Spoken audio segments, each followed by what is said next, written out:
السلام عليكم ورحمة الله وبركاته. الحمد لله رب العالمين، والصلاة والسلام على رسوله الأمين وعلى آله وصحبه أجمعين، أما بعد فاتقوا الله يا عباد الله.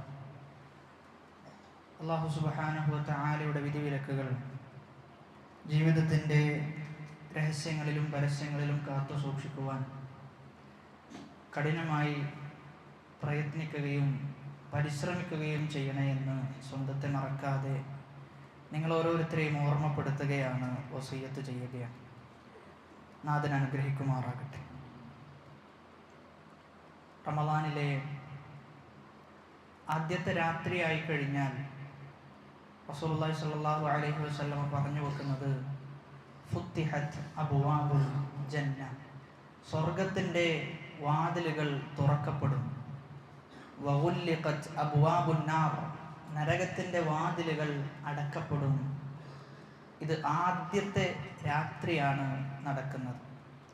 അതുകൊണ്ട് തന്നെ സ്വർഗ കവാടങ്ങൾ തുറക്കപ്പെടുന്ന പവിത്രമാക്കപ്പെട്ട മാസത്തിൽ ഏറ്റവും അനിവാര്യമായി അറിഞ്ഞിരിക്കേണ്ടതും സംസാരിച്ചിരിക്കേണ്ടതും പഠിച്ചിരിക്കേണ്ടതുമായ വിഷയമാണ് സ്വർഗം എന്നുള്ളത്. എന്താണ് സ്വർഗമെന്നും എന്തൊക്കെയാണ് അവിടെ അള്ളാഹു നമുക്ക് വേണ്ടി ഒരുക്കി വച്ചിട്ടുള്ളത് എന്നും എന്താണ് അവിടെയുള്ള അനുഗ്രഹങ്ങളും അനുഭൂതികളും സന്തോഷങ്ങളും എന്നുമെല്ലാം തിരിച്ചറിയുമ്പോൾ ആ സ്വർഗത്തിൻ്റെ വില നമ്മൾ മനസ്സിലാക്കുകയും അതിനുവേണ്ടി പ്രയത്നിക്കാൻ ഏറെ പരിശ്രമിക്കുകയും ചെയ്യും എന്നതാണ് വസ്തുത. സ്വർഗമെന്നത് അള്ളാഹു അവൻ്റെ ഔലിയാക്കൾക്ക് വേണ്ടി ഒരുക്കി വെച്ച മഹത്തരമായ സമ്മാനമാണ്. ഒരു നേരിയ ഒരു ചെറിയ അളവിലുള്ള കുറവോ പോരായ്മയോ സ്വർഗത്തെക്കുറിച്ച് ചൂണ്ടിക്കാണിക്കുക സാധ്യമല്ല. തെളിമയാർന്ന വെള്ളം മലിനമാകും, എന്നാൽ പരിശുദ്ധമാക്കപ്പെട്ട സ്വർഗം അത് ഒരിക്കലും മലിനമാകുന്ന, അതല്ലെങ്കിൽ അതിൻ്റെ ശോഭ, അത് നിറം മങ്ങുന്ന, അതിൻ്റെ വെട്ടം നഷ്ടപ്പെടുന്ന ഒരവസ്ഥ ഒരിക്കലും ഉണ്ടാവുകയില്ല. അല്ലാഹു സുബ്ഹാനഹു വ തആല പറഞ്ഞു വെക്കുന്നത് فَلَا تَعْلَمُ نَفْسٌ مَّا أُخْفِيَ لَهُم مِّن قُرَّةِ أَعْيُنٍ جَزَاءً بِمَا كَانُوا يَعْمَلُونَ. فَلَا تَعْلَمُ نَفْسٌ, ഒരു നഫ്സും അറിയുകയില്ല, മാ ഉഖ്ഫിയ ലഹും, അവർക്ക് എന്താണ് അള്ളാഹു ഒരുക്കി വെച്ചിട്ടുള്ളത്, മിൻ ഖുർറത്തി അഅ്യുൻ, കണ്ണിന് കുളിർമ നൽകുന്ന എന്തൊക്കെയാണ് അവർക്ക് ഒരുക്കി വെച്ചിട്ടുള്ളത് എന്ന് ഒരു നഫ്സിനും അറിയില്ല. ജസാഅൻ ബിമാ കാനൂ യഅമലൂൻ, അതവർക്ക് അവർ ചെയ്തു വെച്ച കർമ്മങ്ങളുടെ പ്രതിഫലമായി കൊണ്ടാണ് അള്ളാഹു ഒരുക്കി വെച്ചിട്ടുള്ളത്. ഈ ആയത്ത് റസൂലുള്ളാഹി സ്വല്ലല്ലാഹു അലൈഹി വസല്ലമ പാരായണം ചെയ്യുന്ന ഒരു സന്ദർഭമുണ്ട്. ഖുദ്സിയായ ഹദീസിൽ അല്ലാഹു സുബ്ഹാനഹു വ തആല പറയുകയാണ്, അഅദത്തു ലിഇബാദിയ സ്സാലിഹീന, എൻ്റെ അടിമകൾക്ക് വേണ്ടി ഞാൻ ഒരുക്കി വെച്ചിട്ടുണ്ട്, മാലാ ഐനുൻ റഅത്, ഒരു കണ്ണും കാണാത്ത, വലാ ഉദുനുൻ സമിഅത്, ഒരു ചെവിയും കേൾക്കാത്ത, വലാ ഖതറ അലാ ഖൽബി ബശർ, ഒരു മനസ്സിനും വിഭാവനം ചെയ്യാത്ത സ്വർഗം ഞാൻ എൻ്റെ സ്വാലിഹീങ്ങൾക്ക് വേണ്ടി, സ്വാലിഹീങ്ങളായ അടിമകൾക്ക് വേണ്ടി ഒരുക്കി വെച്ചിട്ടുണ്ട് എന്ന ഹദീസ് സൂചിപ്പിച്ചതിന് ശേഷം റസൂലുള്ളാഹി സ്വല്ലല്ലാഹു അലൈഹി വസല്ലമ പാരായണം ചെയ്തു, ഫലാ തഅലമു നഫ്സുൻ മാ ഉഖ്ഫിയ ലഹും മിൻ ഖുർറത്തി അഅ്യുനിൻ ജസാഅൻ ബിമാ കാനൂ യഅമലൂൻ. സ്വർഗമെന്ന് പറഞ്ഞു കഴിഞ്ഞാൽ ഒരു മനുഷ്യൻ്റെ കണ്ണിന് കൺകുളിർമ ഉണ്ടാക്കുന്നതാണ് സ്വർഗം എന്നത്. എപ്പോഴാണ് ഒരു മനുഷ്യൻ്റെ കണ്ണ് കുളിർക്കുക? എപ്പോഴാണ് കണ്ണിന് ഒരു കുളിർമ ലഭിക്കുക? സന്തോഷം ഉണ്ടാകുമ്പോഴാണ്, സന്തോഷം ഉണ്ടാകുന്ന സമയത്താണ്. അവിടെയാണ് നമ്മൾ മനസ്സിലാക്കേണ്ടത്, കരച്ചിൽ എന്നത് ഇബ്നുൽ ഖയ്യിം റഹിമഹുല്ലാ തൻ്റെ സാദുൽ മആദിൽ 10 ഇനങ്ങളാണ്. കരച്ചിലിന് 10 രൂപങ്ങളുണ്ട്. ചിലപ്പോൾ നമ്മുടെ വീട്ടിലുള്ള അനിയത്തിമാരൊക്കെ കരയുമ്പോൾ നമ്മൾ പറയും ഇത് ആക്ഷൻ കരച്ചിലാണ്, ഇത് ശരിക്കുള്ള കരച്ചിലല്ല എന്നൊക്കെ നമ്മൾ പറയാറുണ്ട്. എന്നാൽ ഇബ്നുൽ ഖയ്യിം റഹിമഹുല്ലാഹ് 10 അതിനെ വേർതിരിക്കുന്നുണ്ട്. അതിൽ പ്രധാനപ്പെട്ട 2 ഒന്ന് ബുകാഉൽ ഫർഹി വസ്സുറൂർ, സന്തോഷത്തിന്റെ സമയത്തുള്ള കരച്ചിൽ. മറ്റൊന്ന് ബുകാഉൽ ഹുസ്ൻ, നമുക്ക് വിഷമം ഉണ്ടാകുന്ന സന്ദർഭത്തിലുള്ള കരച്ചിൽ.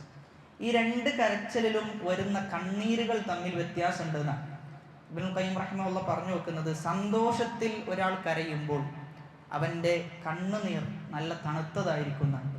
എന്നാൽ അതേ സമയത്ത് വിഷമിക്കുന്ന, പ്രയാസപ്പെടുന്ന, സന്തോഷത്തിൻ്റെതല്ലാത്ത സന്ദർഭത്തിൽ, വിഷമഘട്ടത്തിൽ ഒരാൾ കരയുകയാണ് എങ്കിൽ ആ കണ്ണുനീർ ചൂടേറിയതായിരിക്കും എന്ന് പറഞ്ഞു വെക്കുന്നുണ്ട്. അപ്പൊ കണ്ണിന് കുളിർമ ലഭിക്കുന്നത് അങ്ങേയറ്റത്തെ സന്തോഷത്തിന്റെ സന്ദർഭത്തിൽ കരയുമ്പോഴാണ്.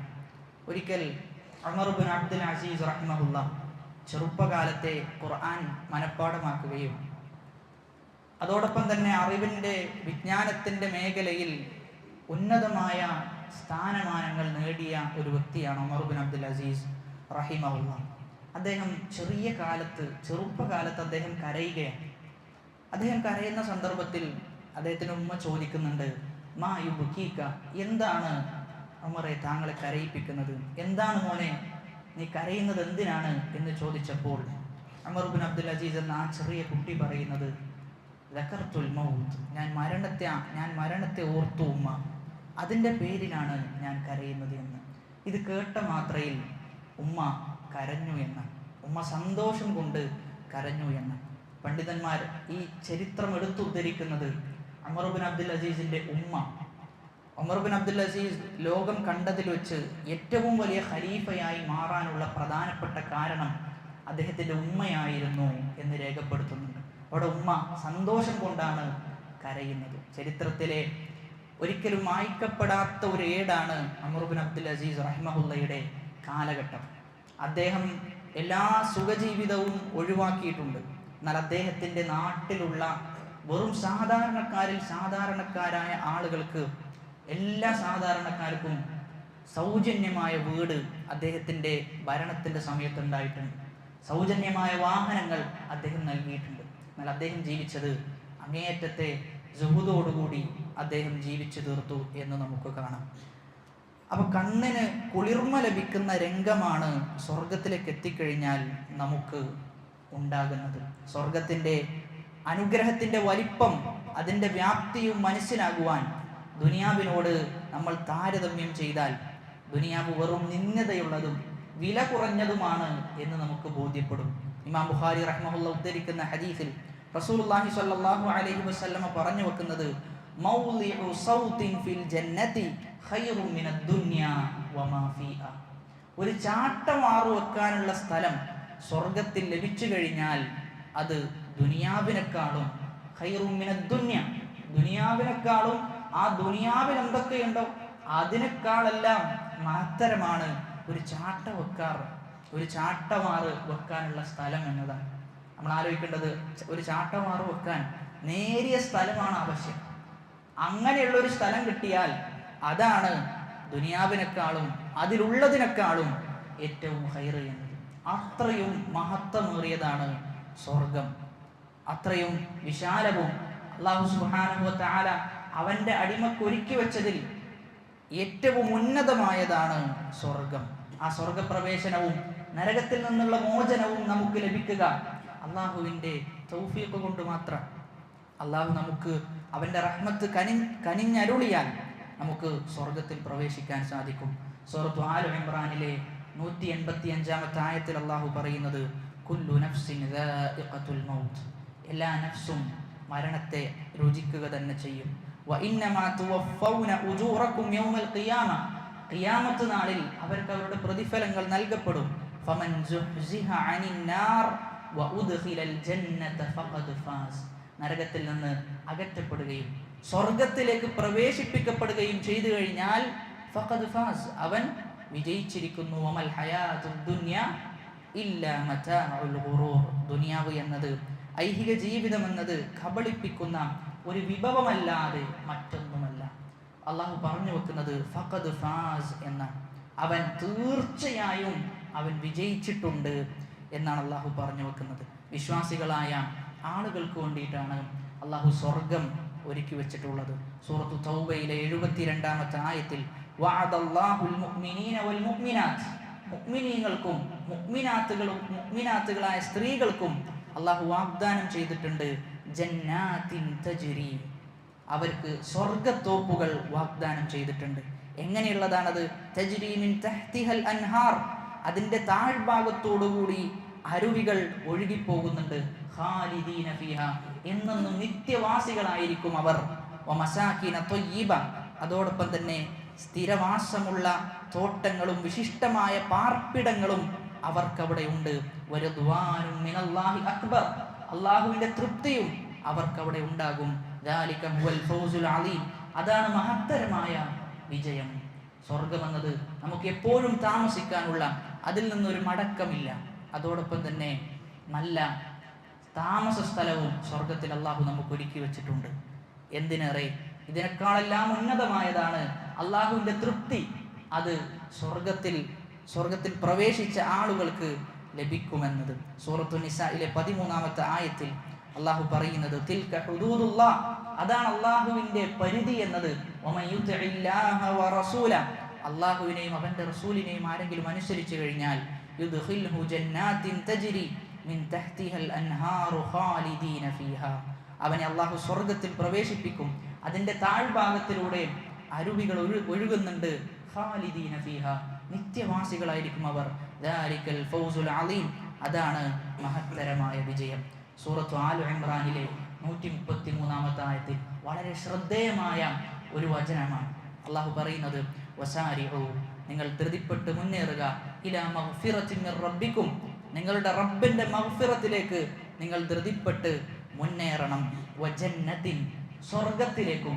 അർളുഹസ് സമാവാതു വൽ അർള്, അതിന്റെ വിശാലത എന്നത് ആകാശഭൂമികളോളം വിശാലതയുള്ളതാണ്.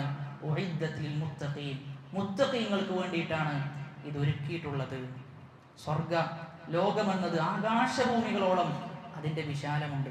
ആകാശഭൂമികളോളം വിശാലം എന്ന് പറയുമ്പോൾ അർളിലാണ് ആ വിശാലത, വീതിയിലാണ് ആ വിശാലത, നീളത്തിലല്ല. നീളത്തിൽ എത്രയെന്നുള്ളത് അതിനേക്കാളും അങ്ങേയറ്റം. നമ്മൾ പറഞ്ഞിരുന്നു, നമുക്ക് കാണാൻ പറ്റുന്ന യൂണിവേഴ്സ് എന്നാണ് സയൻസ് യൂണിവേഴ്സിനെ കുറിച്ച് പഠനം നടത്തുമ്പോൾ അവർ പറയുന്നത്. ഇന്നേ വരെ യൂണിവേഴ്സ് മുഴുവനായി സയൻസിന് കണ്ടെത്താൻ സാധിച്ചിട്ടില്ല എന്നുള്ളതാണ്. ഒബ്സർവബിൾ യൂണിവേഴ്സ് എന്നാണ് അവർ പറയാം. ഇന്ന് കാണാൻ പറ്റുന്നത് ഇത്രയാണ്. കുറച്ചു കഴിഞ്ഞാൽ എന്ത് ചെയ്യും? ഇനിയും കണ്ടെത്തുന്ന ഒരവസ്ഥയുണ്ടാകുന്ന അത്രയും വിശാലമാണ് ഭൂമി എന്നത് തന്നെ. എന്നാൽ സ്വർഗലോകം അത്രയും വിശാലത ഉള്ളതായിരിക്കും. ഈ ആയത്ത് റസൂലുള്ളാഹി സ്വല്ലല്ലാഹു അലൈഹി വസല്ലമ ബദറിന്റെ രണഭൂമിയിൽ ഓതിക്കൊടുക്കുന്നുണ്ട്. ആ സന്ദർഭത്തിൽ ഒരു സ്വഹാബി വരെയും ചോദിക്കുന്നുണ്ട്, അത്രയും വിശാലതയുണ്ടോ റസൂലേ? നബി സല്ലല്ലാഹു അലൈഹി വസല്ലമ പറയും, നഅം, അതെ, അത്രയും വിശാലതയുണ്ട്. എന്നിട്ട് അദ്ദേഹം രണ്ടാമതായി ചോദിക്കുന്നത്, ഞാൻ ആ സ്വർഗത്തിൽ പ്രവേശിക്കുമോ എന്ന് പറയുമ്പോൾ റസൂൽ പറയും, അന്ത, നീ പ്രവേശിക്കുക തന്നെ ചെയ്യും.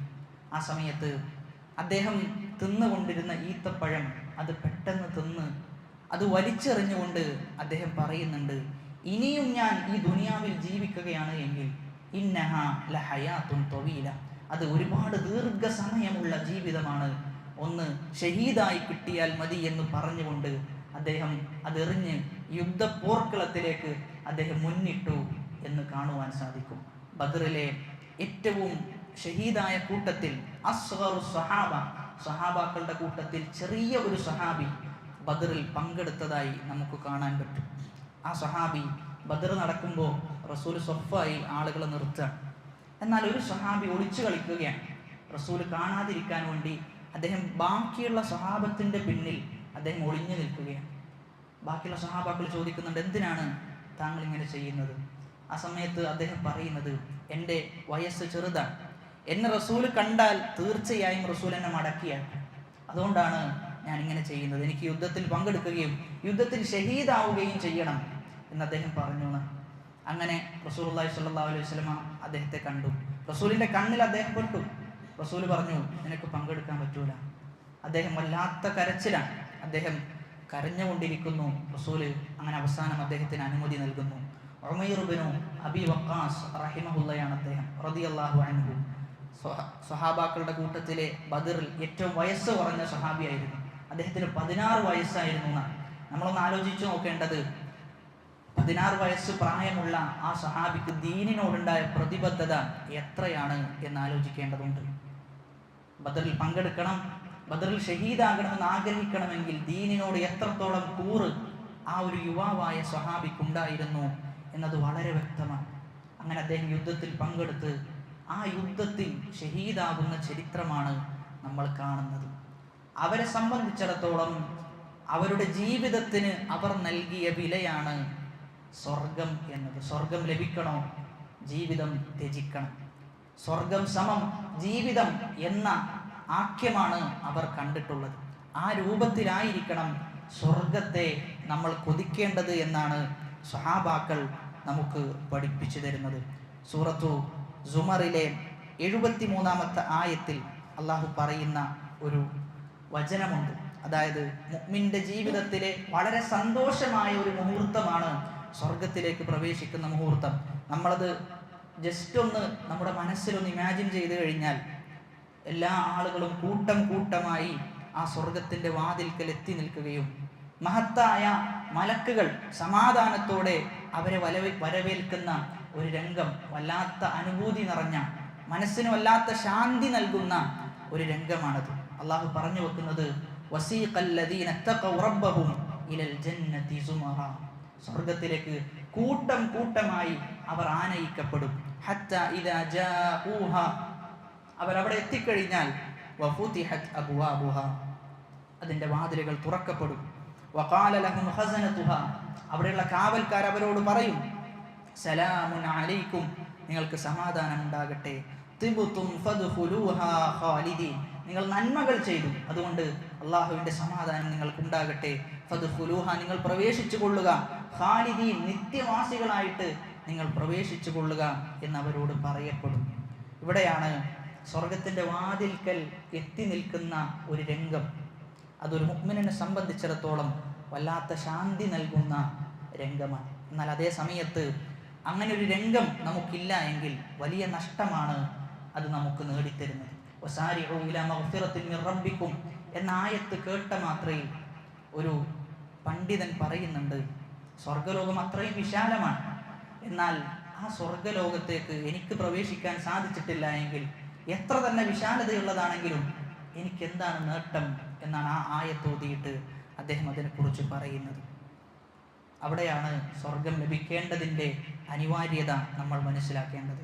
സ്വർഗത്തിലേക്ക് എല്ലാ ആളുകളും അതിൻ്റെ വാതിൽക്കൽ നിൽക്കുകയും ആ സന്ദർഭത്തിൽ വാതിൽ തുറക്കപ്പെടാത്ത ഒരവസ്ഥയുണ്ടാകും. മുഅ്മിനീങ്ങൾ എല്ലാ ആളുകളും സ്വർഗത്തിൻ്റെ വാതിൽക്കൽ നിൽക്കുകയാണ്.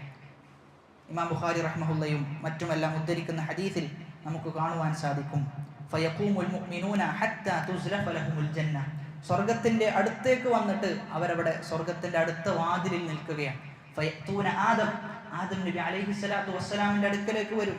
ഫയഖൂലൂന, എന്നിട്ട് പറയും യാ അബാന, ഓ നമ്മുടെ പിതാവേ, ഇസ്തഫ്തിഹ് ലനൽ ജന്ന, സ്വർഗമൊന്ന് തുറന്നു തരണം എന്ന് ആദം നബിയോട് ആവശ്യപ്പെടും മുഅ്മിനീങ്ങൾ എല്ലാ ആളുകളും. ആ സമയത്ത് ആദം നബി പറയും വഅൽ ഉഖ്റജകും മിനൽ ജന്നതി ഇല്ലാ ഖതീഅതു അബീകും ആദം, ഞാൻ പുറത്താക്കപ്പെട്ടത്, നിങ്ങളും ഞാനും എല്ലാം പുറത്താക്കപ്പെട്ടത്, നിങ്ങൾ ദുനിയാവിലേക്ക് എത്തപ്പെട്ടത് എൻ്റെ ഒരു തിന്മ കാരണമാണ്.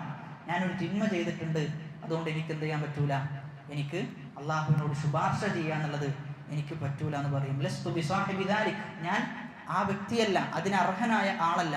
അങ്ങനെ ഇബ്രാഹിം നബിയുടെ അടുക്കലേക്ക് പോകാൻ പറയുകയും ഇബ്രാഹിം നബിയുടെ അടുക്കലേക്ക് പോവുകയും ഇബ്രാഹിം നബിയും അതേ വർത്തമാനം പറയും, ലസ്തു ബിസാഹിബി ദാലിക്, ഞാൻ അതിന് അർഹനല്ല എന്ന് പറയും. കാരണം ഇബ്രാഹിം നബി കളവ് പറഞ്ഞിട്ടുണ്ട് എന്നാണ് ഇബ്രാഹിം നബി പറയുന്നത്. അതെന്തല്ല, ഒരു കളവല്ല, പക്ഷെ ആ സന്ദർഭത്തിൽ അവർ ചെയ്ത ആ കാര്യം അതവർക്ക് ഏറ്റവും വലുതായി അനുഭവപ്പെടാൻ. എന്നിട്ട് മൂസാ നബി അലൈഹി സ്വലാത്തു വസ്സലാമിൻ്റെ അടുക്കൽ വരും. മൂസാ നബി പറയുന്നത്, ഞാൻ ഒരാളെ കൊന്നിട്ടുണ്ട്. അടിച്ച സമയത്ത് എന്ത് ചെയ്യുന്നുണ്ട്, മൂസാ നബിയുടെ ചരിത്രം വായിക്കുമ്പോൾ നമുക്ക് മനസ്സിലാവും. ഒരാളെ മൂസാ നബി അടിക്കുകയും ആ അടിയിൽ തന്നെ ബോധം കെട്ട് വീഴുകയും ചെയ്യുന്നുണ്ട്, മരണപ്പെടുന്നുണ്ട്. അപ്പം ഞാൻ ഒരാൾ എന്ത് ചെയ്തിട്ടുണ്ട്, അടിച്ചിട്ടുണ്ട്, അതിൻ്റെ പേരിൽ തന്നെ ഞാൻ വിഷമിച്ചിരിക്കുകയാണെന്ന് മൂസാ നബി അലൈഹി സ്വലാത്തു വസ്സലാം. അങ്ങനെ റസൂലുള്ളാഹി സ്വല്ലല്ലാഹു അലൈഹി വസല്ലമയുടെ അടുക്കലേക്ക് പോവുകയും ഫയഖൂമു ഫയുദ്ദനു ലഹു. റസൂലുള്ളാഹി സ്വല്ലല്ലാഹു അലൈഹി വസല്ലമ അല്ലാഹുവിനോട് ശഫാഅത്തിനെ തേടുകയും അല്ലാഹു ശഫാഅത്തിന് അനുമതി നൽകുകയും സ്വർഗ്ഗവാതിലുകൾ തുറക്കപ്പെടുകയും ചെയ്യും എന്നുള്ളതാണ്. അവിടെയാണ് സ്വർഗ്ഗവാതിലുകൾ തുറക്കപ്പെടുന്നത് നബി സല്ലല്ലാഹു അലൈഹി വസല്ലമയുടെ ശഫാഅത്തോട് കൂടിയിട്ടാണ്. ആ ശഫാഅത്തോടു കൂടി സ്വർഗത്തിൻ്റെ വാതിലുകൾ തുറക്കപ്പെടും. സിറാത്ത് കഴിഞ്ഞാൽ പിന്നെ നമ്മൾ സ്വർഗത്തിലേക്കാണ്. എന്നാൽ അതിൻ്റെ ഇടയിലും ചെറിയ ഒരു പാലമുണ്ട്. സിറാത്ത് കഴിഞ്ഞാലും ഒരു പാലമുണ്ട്. അതിനെയാണ് ഖന്തറ എന്ന് പണ്ഡിതന്മാർ പറഞ്ഞു വെക്കുന്നത്. സിറാത്തിൽ നിന്ന് ഒരാൾ രക്ഷപ്പെട്ടു കഴിഞ്ഞാൽ സ്വാഭാവികമായിട്ടും അവൻ സ്വർഗത്തിലേക്കാണ്. പിന്നെ എന്തിനാണ് ആ പാലം എന്നുള്ളത്? അവിടെയാണ് റസൂലുള്ളാഹി സ്വല്ലല്ലാഹു അലൈഹി വസല്ലമ പറയുന്നത്, യഖ്ലുസുൽ മുഅ്മിനൂന മിനൻ നാർ ഫയുഹ്ബസൂന അലാ ഖന്തറത്തിൻ ബൈനൽ ജന്നതി വന്നാർ. അവർ നരകത്തിൽ നിന്ന് രക്ഷപ്പെടും. പിന്നെന്തുണ്ടാകും? സ്വർഗത്തിലേക്ക് എത്തുന്നതിന് മുമ്പ് ഒരു ഖന്തറ, ഒരു പാലം ഉണ്ടാകും. ഫയുഖസ്സു ലിബഅലിഹിം മിൻ ബഅലിൻ മളാലിമു കാനത് ബൈനഹും ഫിദ് ദുനിയ. ദുനിയാവിൽ അവർക്കിടയിലുണ്ടായ ചില അസ്വാരസ്യങ്ങൾ, അവർക്കിടയിലുണ്ടായ ചില അക്രമങ്ങൾ, അതെന്ത് ചെയ്യും? അവിടെ വെച്ച് അല്ലാഹു തീരുമാനമാക്കും. അവിടെ വെച്ച് അത് അല്ലാഹു തീരുമാനമാക്കും. ഹത്താ ഇദാ ഹുദ്ദിബു വനുഖു ഉദിന ലഹും ഫീ ദുഖൂലിൽ ജന്ന. മനസ്സിലുള്ള മോശമായ എന്തെങ്കിലും അസൂയകൾ, ചെറിയ തിന്മകൾ, അതെല്ലാം ശുദ്ധീകരിക്കപ്പെടുന്ന അവസ്ഥ ആ ഖന്തറയിലാണ് ഉണ്ടാവുക. എന്തെങ്കിലും ബാക്കിയുള്ള അസ്വാരസ്യങ്ങളും അസൂയകളും കോപങ്ങളും ദേഷ്യങ്ങളും എല്ലാം അത് അവിടെ വെച്ച് അല്ലാഹു എന്ത് ചെയ്യും? ശുദ്ധീകരിക്കും. ഫവല്ലദി നഫ്സു മുഹമ്മദിൻ ബിയദി. മുഹമ്മദിന്റെ നഫ്സ് ആരുടെ കയ്യിലാണ്? അവൻ തന്നെയാണ് സത്യം. ലഅഹദുഹും അഹ്ദാ ബിമൻസിലിഹി ഫിൽ ജന്നതി മിൻഹു ബിമൻസിലിഹി കാന ഫിദ് ദുനിയ. അപ്പോൾ അതാണ് ഖന്തറ എന്ന് പറഞ്ഞു കഴിഞ്ഞാൽ. അവിടെ എത്തിക്കഴിഞ്ഞാൽ മുഅ്മിനീങ്ങൾ പരസ്പരം തമ്മിൽ ചെയ്ത എന്തെങ്കിലും കുഴപ്പങ്ങളും പ്രശ്നങ്ങളൊക്കെ ഉണ്ടാകും. അതെന്ത് ചെയ്യും? അല്ലാഹു അവിടെ തീരുമാനമാക്കും. ഒരാൾ മറ്റൊരാളെ കുറിച്ച് മോശമായത് പറഞ്ഞിട്ടുണ്ട് എങ്കിൽ അത് അവിടെ വെച്ച് തീരുമാനിക്കപ്പെടുന്ന അവസ്ഥയാണ്. അവിടെയാണ് പണ്ഡിതന്മാർ നോമ്പിനെ കുറിച്ച് പറയുമ്പോൾ പറയുന്നത്, അല്ലാഹു സുബ്ഹാനഹു വ തആല നോമ്പിനെ കുറിച്ച് പറഞ്ഞത് അസ്സൗമു ലീ, എനിക്കുള്ളതാണ്, വ അന അജ്സി ബിഹി. ആ ഹദീസിന്റെ വിശദീകരണത്തിൽ പണ്ഡിതന്മാർ പറഞ്ഞു വെക്കുന്നത്, അല്ലാഹു പറഞ്ഞത് നോമ്പ് എനിക്കുള്ളതാണെന്നാണ്, നോമ്പിന് പ്രതിഫലം നൽകുന്നത് ഞാനാണെന്നാണ്. നോമ്പ് എന്ത് ചെയ്യൂല? നോമ്പ് ഒരാളുടെ നോമ്പും എടുത്തു കൊടുക്കപ്പെടുന്ന അവസ്ഥ ഉണ്ടാവില്ല. നന്മകളിൽ പലതും ചെയ്യും, നമ്മൾ ചെയ്ത നന്മകൾ അത് ഖിസാസിലേക്ക് വിധേയമാകും. ചിലപ്പോൾ നമ്മളിൽ നിന്ന് ബാക്കിയുള്ള ആളുകളിലേക്ക് എടുത്തു കൊടുക്കപ്പെടും. എന്നാൽ നോമ്പ് ചെയ്യൂല, കൊടുക്കുന്ന അവസ്ഥ ഉണ്ടാവില്ല. കാരണം അല്ലാഹു പറഞ്ഞത് നോമ്പ് എനിക്കുള്ളതാണ്, ഞാനാണ് ആ നോമ്പിന് പ്രതിഫലം നൽകുക എന്നതുകൊണ്ട് തന്നെ നോമ്പ് കൊടുക്കുകയില്ല എന്നുള്ളതാണ്. ഇബ്നു ഉസൈമീൻ റഹ്മഹുള്ള പറഞ്ഞു വെക്കുന്നത്, വഹാദൽ ഖിസാസു ഗൈറുൽ ഖിസാസിൽ അവ്വൽ. ഇവിടെ നടക്കുന്ന ഖിസാസ്, ഖന്തറയിൽ നടക്കുന്ന ഖിസാസ് എന്നത്, ഇത് പ്രതിക്രിയ എന്നത് മുമ്പ് നടന്നതുപോലെയുള്ള പ്രതിക്രിയയല്ല. അല്ലദീ ഫി അറസാത്തിൽ ഖിയാമ, ഖിയാമത്ത് നാളിൽ എന്ത് ചെയ്യും? ഒരു പ്രതിക്രിയയുണ്ട്, അതുപോലത്തതല്ല. ലിഅന്ന ഹാദാ ഖിസാസുൻ അഖസ്, ഇത് പ്രത്യേകമായ ഒരു പ്രതിക്രിയയാണ്. ലിഅജലി അൻ യദ്ഹബൽ ഗിൽ വൽ ഹിഖദ് വൽ ബഗ്ദാ അല്ലതി ഫീ ഖുലൂബിൻ നാസ്. ജനങ്ങളുടെ മനസ്സിലുള്ള അസൂയയും കുശുമ്പും അതേപോലെ തന്നെ ദേഷ്യവും ഇതെല്ലാം മാറാൻ വേണ്ടിയിട്ടുള്ളതാണ്. ഫയകൂനു ഹാദാ ബിമൻസിലത്തി തൻഖിയതി വത്തത്ഹീർ, ഇത് ഒരാളെ ശുദ്ധീകരിക്കാൻ വേണ്ടിയിട്ടുള്ളതാണ്. വദാലിക ലിഅന്ന മാ ഫിൽ ഖുലൂബി ലാ യസൂലു ബിമുജറദിൽ ഖിസാസ് ഫഹാദിഹിൽ ഖന്തറ التي بين الجنة والنار لأجل تنقية ما في القلوب حتى يدخلوا الجنة وليس في قلوبهم غل. സ്വർഗ്ഗത്തിലേക്ക് പ്രവേശിച്ചു കഴിഞ്ഞാൽ യാതൊരു ഗില്ലും, ഒരു അസൂയയുടെ ഒരു കണിക പോലും എന്ത് ചെയ്യൂല? ഹൃദയത്തിൽ ബാക്കിയാവൂല. സ്വർഗ്ഗത്തിൽ പ്രവേശിച്ച ആൾ അദ്ദേഹത്തെക്കാളും ഏറ്റവും ഉന്നതിയുടെ സ്വർഗ്ഗത്തിൽ പാർക്കുന്ന ഒരാളെ കാണും. എന്നാൽ എന്ത് ചെയ്യൂല? ഓൻ എത്ര വലിയ സ്വർഗ്ഗത്തിലാണ്, എനിക്കത് കിട്ടിയിട്ടില്ലല്ലോ എന്ന ഒരു ആലോചന ഒരിക്കലും ഉണ്ടാവുകയില്ല എന്നാണ്. എല്ലാ ആളുകളുടെയും ഹൃദയം ഖുലൂബുഹും വാഹിദ എന്നാണ് ഹദീസ് പറയുന്നത്. എല്ലാ ആളുടെയും ഹൃദയം ഒറ്റ ഹൃദയത്തെ പോലെ ആയിരിക്കും, ഒറ്റ ഹൃദയത്തെ പോലെ ആയിരിക്കും. സ്വർഗത്തിലേക്ക് പ്രവേശിക്കുന്നതിന് തൊട്ട് മുമ്പ് ആ സ്വർഗത്തിന്റെ വാതിലുകൾ മുട്ടുന്നതിനെ കുറിച്ച് ഹദീസിൽ പറയുന്നുണ്ട്. ആ സ്വർഗത്തിന്റെ വാതിൽ ആരാണ് മുട്ടുന്നത് എന്ന്. അനസ് ബിൻ മാലിക് റളിയല്ലാഹു അൻഹു ഉദ്ധരിക്കുന്ന ഹദീസിൽ അന്ന നബിയ സല്ലല്ലാഹു അലൈഹി വസല്ലമ ഖാൽ, നബി സല്ലല്ലാഹു അലൈഹി വസല്ലമ പറഞ്ഞു, അന അക്സറുൽ അംബിയാഇ തബഅൻ യൗമൽ ഖിയാമ, ഖിയാമത്ത് നാളിൽ ഏറ്റവും കൂടുതൽ അനുയായികൾ ഉണ്ടാവുക എനിക്കാണ്. വ അന അവ്വലു മൻ യഖ്റഉ ബാബൽ ജന്ന, ഞാനാണ് ആദ്യമായി സ്വർഗത്തിന്റെ വാതിലുകൾ മുട്ടുക. നബി സല്ലല്ലാഹു അലൈഹി വസല്ലമയാണ് സ്വർഗത്തിന്റെ വാതിൽ മുട്ടുന്നത്. അത ബാബൽ ജന്നതി യൗമൽ ഖിയാമ ഫസ്തഫ്തിഹ്, റസൂൽ വാതിലിന്റെ അടുക്കൽ പോയി തുറക്കാൻ വേണ്ടി പറയും. ആ സമയത്ത് ഫയഖൂലുൽ ഖാസിൻ മൻ അൻത, അവിടെയുള്ള കാവൽക്കാരൻ, സ്വർഗത്തെ കാക്കുന്ന മലക്ക് ചോദിക്കും, താങ്കൾ ആരാണ്? ആ സമയത്ത് പറയും മുഹമ്മദ്, ഞാൻ മുഹമ്മദാണ്. മലക്ക് പറയും ബിക ഉമിർതു ലാ അഫ്തഹു ലി അഹദിൻ ഖബ്ലക, താങ്കൾ വന്ന് മുട്ടിയാലാണ് തുറക്കേണ്ടത് എന്ന് കൽപ്പിക്കപ്പെട്ടിട്ടുണ്ട്, താങ്കളുടെ മുമ്പ് ഒരാൾക്കും ഞാൻ തുറക്കുകയില്ല എന്ന് ആ മലക്ക് പറയുന്നുണ്ട്. അതോടൊപ്പം തന്നെ മറ്റൊരു ഹദീസിൽ നഹ്നുൽ ആഖിറൂന അസ്സാബിഖൂന യൗമൽ ഖിയാമ, ഏറ്റവും അവസാനം വന്ന ഉമ്മത്താണ് ആര്? നമ്മുടെ ഉമ്മത്ത്, റസൂലുള്ളാഹി സ്വല്ലല്ലാഹു അലൈഹി വസല്ലമയുടെ ഉമ്മത്ത്. എന്നാൽ ആദ്യം ഖിയാമത്ത് നാളിൽ സ്വർഗത്തിലേക്ക് പ്രവേശിക്കുന്നത് ആരുടെ ഉമ്മത്താ? നബിയുടെ ഉമ്മത്താ. ഊതുൽ കിതാബ മിൻ ഖബ്ലിനാ വ ഊതീനാഹു മിൻ ബഅദിഹിം, നമുക്ക് വേദഗ്രന്ഥം നൽകിയത് എപ്പോഴാണ്? ഏറ്റവും അവസാനം. എന്നാൽ അവർക്ക് അതിനേക്കാളും മുമ്പ് നൽകിയിട്ടുണ്ട്. ഫഹാദൽ യൗമുൽ ലദി ഇഖ്തലഫു ഫീഹി ഫഹദാന അല്ലാഹു ഫഗദൻ ലിൽ യഹൂദ് വബഅദ ഗദിൻ ലിൻ നസാറ. റസൂൽ പറയാൻ, ഈ വെള്ളിയാഴ്ച എന്നത് അള്ളാഹു നമുക്ക് നൽകിയ ദിവസമാണ്, എന്നാൽ യഹൂദികൾക്കോ ശനിയാഴ്ചയാണ്, നസാറാക്കൾക്ക് ഞായറാഴ്ചയുമാണ്. സുമ്മ ഖാല, എന്നിട്ട് പറഞ്ഞു, ഹഖ്ഖുൻ അലാ കുല്ലി മുസ്ലിം, എല്ലാ മുസ്ലിമിന്റെ മേൽ ബാധ്യതയാണ് അൻ യഗ്തസില ഫീ കുല്ലി സബ്അതി അയ്യാമിൻ യൗമൻ, 7 ദിവസങ്ങളിൽ ഒരു ദിവസം കുളിക്കുക എന്നത് എല്ലാ മുസ്ലിമിന്റെയും ബാധ്യതയാണ്. യഗ്സിലു ഫീഹി റഅസഹു വ ജസദഹു, അവന്റെ തലയും ശരീരവുമെല്ലാം അവൻ നനക്കണം. അത് വെള്ളിയാഴ്ചയുടെ കുളിയെ പറ്റിയിട്ടാണ് ഹദീസിൽ എന്ത് ചെയ്യുന്നത്? പരാമർശിക്കുന്നത്. മറ്റൊരു ഹദീസിൽ അമ്മ ഇന്നക യാ അബാ ബക്രി അവ്വലു മൻ യദ്ഖുലുൽ ജന്നത മിൻ ഉമ്മത്തി, റസൂലിന്റെ കൂടെ തന്നെ ആദ്യമായി സ്വർഗത്തിൽ പ്രവേശിക്കുന്ന ആളാണ് ആര്? അബൂബക്കർ റളിയല്ലാഹു അൻഹു. അബൂബക്കർ റളിയല്ലാഹു അൻഹു ഒരു ഹദീസിൽ റസൂൽ സ്വർഗത്തിന്റെ വാതിലുകളെ കുറിച്ച് പറയുമ്പോൾ അബൂബക്കർ റളിയല്ലാഹു ചോദിക്കുന്നുണ്ട്, റസൂലെ, ഒരു വാതിലിൽ നിന്ന് ഒരാളെ വിളിക്കുക എന്നുള്ളത് സ്വാഭാവികമാണ്. അത് ആ വാതിലിൽ നിന്ന് വിളിച്ചു കഴിഞ്ഞാൽ ആ വാതിലിലൂടെ മാത്രമേ പോകാൻ പറ്റുള്ളൂ. എന്നാൽ എല്ലാ വാതിലുകളിൽ നിന്നും വിളിക്കപ്പെടുന്ന ഒരവസ്ഥ ഉണ്ടാകുമോ എന്ന് ചോദിക്കുമ്പോൾ റസൂൽ പറയും, നഅം, ഉണ്ടാകും, അതിലാണ് താങ്കൾ ഉൾപ്പെടുക എന്ന് അബൂബക്കർ റളിയല്ലാഹു അൻഹുവിനോട് പറയും. എല്ലാ വാതിലുകളിലൂടെയും പ്രവേശിക്കാൻ സാധിക്കുക എല്ലാ നന്മകളിലും ഏർപ്പെട്ട ആളുകൾക്കാണ്. അതാണ് ഒരിക്കൽ നബി സല്ലല്ലാഹു അലൈഹി വസല്ലം ചോദിക്കുന്നത്, ഇന്ന് രോഗിയെ സന്ദർശിച്ചവരാരാണുള്ളത്? ജനാസയെ അനുഗമിച്ചവരാരാണുള്ളത്?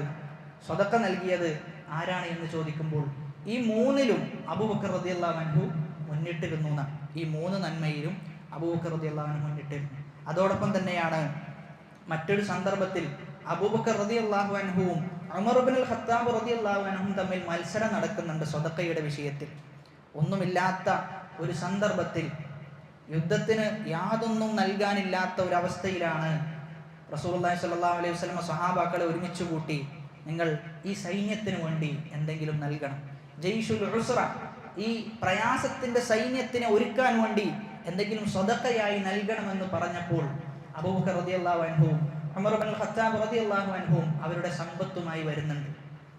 ഉമർ ഇബ്നുൽ ഖത്താബ് റളിയല്ലാഹു അൻഹു പറയുന്നത്, ഇന്ന് ഞാൻ അബൂബക്കർ റളിയല്ലാഹു അൻഹുവിനെ തോൽപ്പിക്കുക തന്നെ ചെയ്യും എന്ന നിയത്തിലാണ് വരുന്നത്. അങ്ങനെ രണ്ടാളും വന്നു. റസൂല് അവരോട് ചോദിക്കുന്ന ചോദ്യമുണ്ട്. ആ ചോദ്യത്തിന്റെ ശൈലി അത് വേറിട്ട ശൈലിയാണ്. സാധാരണ സ്വതക്ക ഒരാൾ കൊണ്ടുവന്ന് തരികയാണെങ്കിൽ നമ്മൾ എത്രയാണെന്നാ ചോദിക്കാം, എത്രയാണ് ഓഫർ നൽകാൻ ഉദ്ദേശിക്കുന്നത് എന്നാണ് ചോദിക്കുക. എന്നാൽ റസൂൽ അവരോട് ചോദിച്ചത് എത്രയാണ് നിങ്ങൾ കൊണ്ടുവന്നത് എന്നല്ല, നിങ്ങൾ എത്രയാണ് ബാക്കി വെച്ചത് എന്നാണ്. കാരണം അവർ ബാക്കി വെക്കുന്നത് വളരെ തുച്ഛമായിരിക്കുമെന്നറിയാം. അവരൊരുപാട് കൊണ്ടുവന്നിട്ടുണ്ടാവും, ബാക്കി വെക്കുന്നത് വളരെ തുച്ഛമായിരിക്കും. അതുകൊണ്ടാണ് റസൂൽ അങ്ങനെ ചോദിച്ചത്. ആ ചോദിച്ച സന്ദർഭത്തിൽ ഉമർ ഇബ്നുൽ ഖത്താബ് റളിയല്ലാഹു അൻഹു പറഞ്ഞു, ഞാൻ പകുതി എന്ത് ചെയ്തിട്ടുണ്ട്? ബാക്കി വെച്ചിട്ടുണ്ട്. എന്നാൽ ആ സമയത്ത് അബൂബക്കർ സിദ്ദീഖ് റളിയല്ലാഹു അൻഹു പറഞ്ഞു, ഞാൻ ബാക്കി വെച്ചിട്ടുള്ളത് അല്ലാഹ് വ റസൂലുഹു, അള്ളാഹുവിനെയും റസൂലിനെയുമാണ് ഞാൻ ബാക്കി വെച്ചത് എന്നാണ് പറയുന്നത്. അവിടെയാണ് അബൂബക്കർ സിദ്ദീഖ് റളിയല്ലാഹു അൻഹുവിന്റെ മകൾ അബൂ ഖുഹാഫ ചോദിക്കുന്നുണ്ട്, ഉപ്പ സമ്പത്തൊക്കെ എവിടെയാണ് വെച്ചിട്ടുള്ളത്? ആ സമയത്ത് അബൂ ഖുഹാഫക്ക് കണ്ണ് കാണാൻ പറ്റൂല, കണ്ണ് കാണാത്ത സഹാബിയാണ്. അബൂ ഖുഹാഫയോട് മകള് പറയുന്നുണ്ട്, ഉപ്പ ഒക്കെ ഒരുക്കി വെച്ചിട്ടുണ്ട്, താങ്കൾ ബേജാറാകണ്ട, ഉപ്പ നമുക്കുള്ള പണമൊക്കെ ഒരുക്കി വെച്ചിട്ടുണ്ടെന്ന് പറഞ്ഞിട്ട് ഒരു കുടുക്കയിൽ ഒരുപാട് കല്ലുകൾ നിറച്ച് ആ കല്ലിൻ്റെ മുകളിൽ ഒരു ഒരു ഒരു കഷ്ണം തുണിയും പൊതിഞ്ഞുകൊണ്ട് എന്ത് ചെയ്യും, ഇങ്ങനെ കാണിച്ചു കൊടുക്കും, ഇതിലെന്തുണ്ട്, ഒരുപാട് ദീനാറുകളും ദിർഹമുകളുണ്ട്, ഇപ്പൊ ഒരുപാട് ബാക്കി വെച്ചിട്ടാണ് പോയത് എന്ന് മകൾ എന്ത് ചെയ്യും, മകള് അവിടെ ആ അബൂ ഖുഹാഫക്ക് കാണിച്ചു കൊടുക്കുന്ന. അപ്പോൾ ഉപ്പയും മകളും എല്ലാ ആളുകളും ദീനിനു വേണ്ടിയിട്ട് എന്ത് ചെയ്തിരുന്നു, ആത്മാർത്ഥമായി പണിയെടുത്തിരുന്നു. എന്നാൽ ഈ കാലഘട്ടത്തിലുള്ള ഒരു മകളാണെങ്കിലോ, ഉപ്പൊക്കെ കൊണ്ടുപോയിക്കണ്, ഒന്നും ബാക്കി വെച്ചിട്ടില്ല എന്നായിരിക്കും ചിലപ്പോൾ എന്ത് ചെയ്യാ പറയാം. അപ്പം അവിടെ അബൂബക്കർ സിദ്ദീഖ് റളിയല്ലാഹു അൻഹു അള്ളാഹുവിനെയും റസൂലിനെയുമാണ് ബാക്കി വെച്ചത്. ആ സന്ദർഭത്തിലാണ് ഉമർ റളിയല്ലാഹു അൻഹു പറയുന്നത്, ഇനി എന്ത് ചെയ്യാൻ പറ്റൂല, അബൂബക്കർ റളിയല്ലാഹു അൻഹുവിനെ മുൻകടക്കാൻ സാധിക്കുകയില്ല.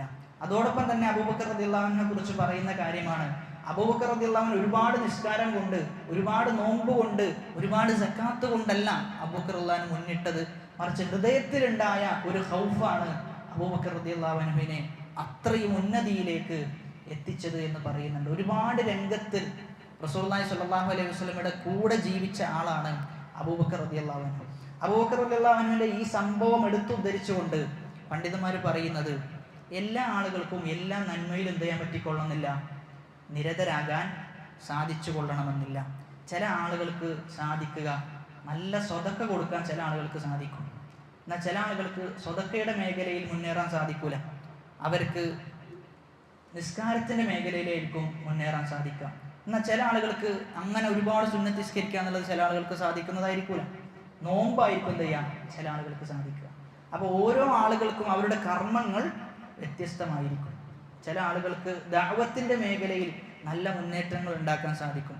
അതാണ് ഒരു പണ്ഡിതന് ഒരു കത്ത് എഴുതുന്നുണ്ട്, താങ്കൾ പഠിപ്പിക്കുന്നതൊക്കെ നിർത്തി അമലു സ്വാലിഹാത്തിൽ താങ്കൾ മുന്നേറണം എന്ന് പറഞ്ഞപ്പോൾ അദ്ദേഹം തിരിച്ചെഴുതുന്നത്, എനിക്ക് എന്നെ കൊണ്ട് സാധിക്കുന്നത് ഈ കാര്യമാണ്, ഇതാണ് എനിക്ക് എളുപ്പമായി തോന്നുന്നത്, എന്നാൽ ബാക്കിയുള്ള കർമ്മങ്ങൾ എനിക്ക് അത്ര എളുപ്പമായി തോന്നുന്നില്ല. ഞാൻ അതുകൊണ്ടാണ് ഈ പറയുന്ന കർമ്മത്തിൽ ഞാൻ വ്യാപൃതനാകുന്നത്. അതുകൊണ്ട് നമ്മുടെ കർമ്മം ഏത് എന്ന് തിരിച്ചറിഞ്ഞ് അതിൽ വ്യാപൃതനാകാൻ നമുക്ക് സാധിക്കണം.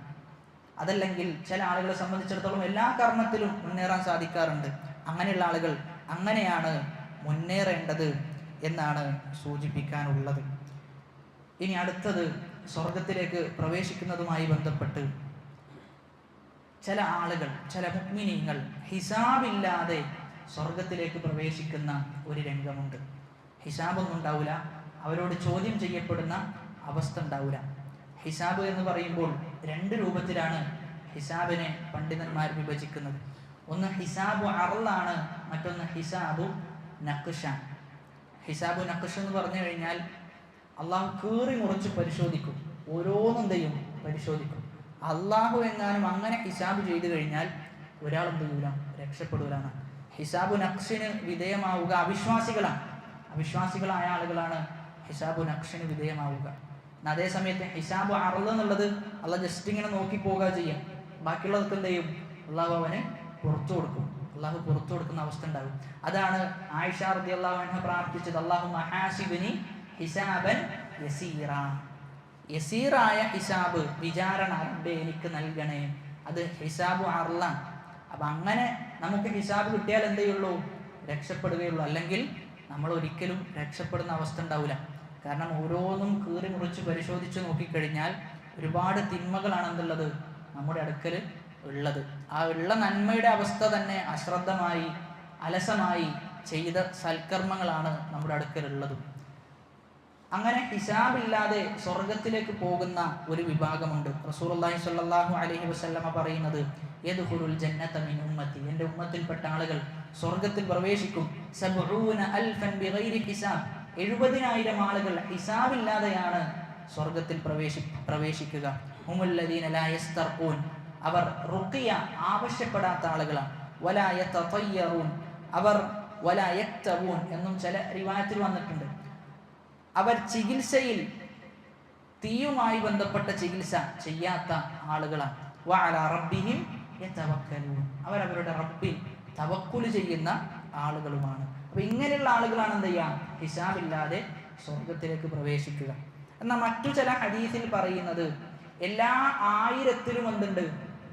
പിന്നെയും 70,000 ആളുകളുണ്ട് എന്നാണ്. ആ ഹദീസ് പല ഹദീസും ആ വിഷയത്തിൽ ഉദ്ധരിക്കപ്പെട്ട പല ഹദീസും ദുർബലമാണ്. എന്നാൽ എല്ലാ ഹദീസും കൂട്ടിച്ചേർക്കുമ്പോൾ എന്തിലേക്ക് എത്തുന്നുണ്ട്? സ്വീകരിക്കാൻ പറ്റുന്ന രൂപത്തിലേക്ക് എത്തുന്നുണ്ട്. അപ്പം അങ്ങനെ നോക്കുമ്പോൾ 70,000 ആളുകൾ എന്ന് പറയുമ്പോൾ എല്ലാ 1000-ത്തിലും എന്തുണ്ട്? പിന്നെയും 70,000 ആളുകളുണ്ട്. അപ്പം അങ്ങനെയുള്ള ആളുകളാണ് എന്ത് ചെയ്യുക? ഹിസാബില്ലാതെ സ്വർഗത്തിലേക്ക് പ്രവേശിക്കുക എന്നുള്ളതാണ്. ഇൻഷാ അല്ലാഹ് അതുമായി ബന്ധപ്പെട്ട ഹിസാബില്ലാതെ സ്വർഗത്തിലേക്ക് പ്രവേശിക്കുന്നവർ, അത് വിശാലമായി പറയേണ്ട ഒരു മേഖലയാണ്. എന്താണ് റുഖിയ? എന്താണ് റുഖിയ ആവശ്യപ്പെടുന്നത്? എന്താണ് ചികിത്സയിൽ തന്നെ തീ കൊണ്ടുള്ള ചികിത്സ എന്നതുകൊണ്ട് ഉദ്ദേശിക്കുന്നത് എന്താണ്? ഇങ്ങനെ ഹിസാബില്ലാതെ സ്വർഗത്തിലേക്ക് പ്രവേശിക്കുന്നവരാണോ ഏറ്റവും ഉത്തമം, അതല്ല അങ്ങനെയല്ലാത്ത ആളുകളാണോ എന്നൊക്കെ ഒരുപാട് പറയേണ്ട ഒരു വിഷയമാണ്. ഇൻഷാ അല്ലാഹ് അടുത്ത ക്ലാസ്സിൽ എന്താണ് ഇതുമായി ബന്ധപ്പെട്ടുള്ള വിശദാംശങ്ങളൊന്നും, അതോടൊപ്പം തന്നെ സ്വർഗത്തിൽ നമുക്ക് ഭക്ഷിക്കാനുള്ളത് എന്തൊക്കെയാണ്, സ്വർഗത്തിൽ നമുക്ക് ഇണയായി ലഭിക്കുന്നത് എന്തൊക്കെയാണ് എന്നിങ്ങനെ മറ്റു വിശദാംശങ്ങളെല്ലാം അടുത്ത ക്ലാസ്സിൽ സൂചിപ്പിക്കാമെന്നാണ് ഉദ്ദേശിക്കുന്നത്.